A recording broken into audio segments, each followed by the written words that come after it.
The Silent Shadows.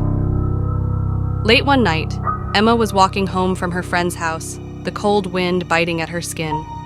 The streetlights flickered, casting eerie shadows that seemed to move when she wasn't looking. The quiet was deafening, with only the crunch of her footsteps on the gravel road echoing in the darkness. As she walked, Emma couldn't shake the feeling that she was being watched. She glanced over her shoulder, but saw nothing, just the empty street and the occasional rustling of trees in the wind. She quickened her pace, hoping to reach home soon.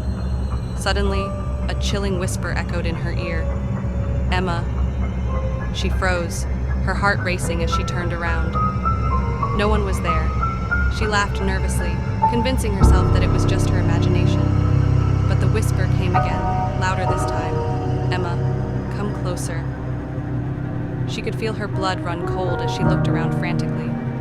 Her eyes fell on a figure standing at the end of the street, shrouded in shadows. It was tall, its face obscured, but its eyes glowed with a strange, unnatural light. Emma stumbled backward, her breath hitching as the figure began to move toward her, gliding silently. She turned and ran, her footsteps echoing in the empty night. The figure's pace quickened, and the whisper grew louder, more insistent, filling her mind.